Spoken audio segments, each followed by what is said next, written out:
Okay, so New York, Florida, and Oklahoma held their primaries yesterday. And again, a lot of these are really de facto general elections as well, because any district that's really, really solid in either direction, that candidate who represents that party is going to win. So a bunch of people effectively won their seats.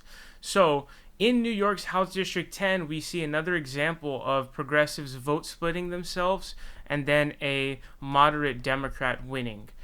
So in this case, Dan Goldman, who's worth about $253 million, he's actually the heir to the Levi Strauss estate. So he's very, very wealthy, and I guess he's in line to make even more money. At $253 million in net worth, he's going to be one of the richest.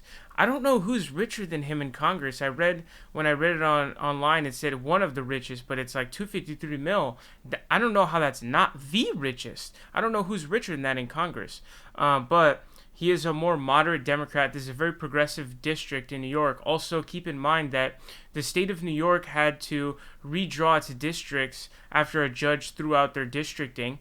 And so that has thrown complete chaos. And so Mondaire Jones, who is also a progressive, but I think not like as progressive as like AOC or Ilhan Omar, but still was like considered one of the squad members, he's actually considered the incumbent in this race.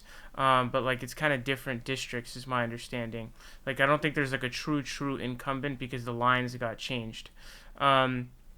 Now, Yuh-Line Niou is deemed to be like the most progressive candidate in the race. So she is the one that, like it seems like the majority of progressives have supported. She came in second. So you can see Dan Goldman got 25.7, 16,686 votes. Niou got 23.7%, which is 15,380 votes. It's about like a 1.3K margin.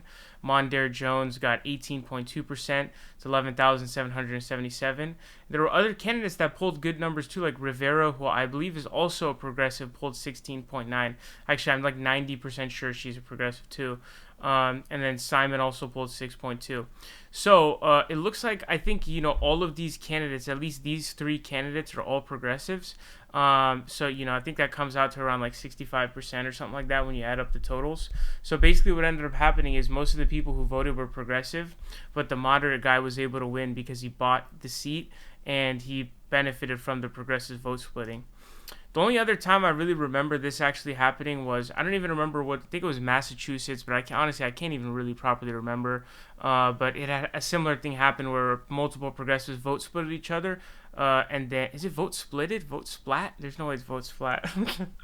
Anyways, they vote splitted each other, and then the moderate Democrat guy, who was actually a Republican. It was the race with Auchincloss, was that one. But this guy, he basically bought his seat. He purchased it, essentially. And so here is what it actually says. So it says, an heir to the Levi Strauss & Co. fortune, Goldman poured $4 million from his own personal wealth into the race and received a cash infusion from family and company associates early on. Those deep pockets allowed him to blanket the airwaves with ads. He won the endorsement of the New York Times, an influential nod in the district of many affluent liberals.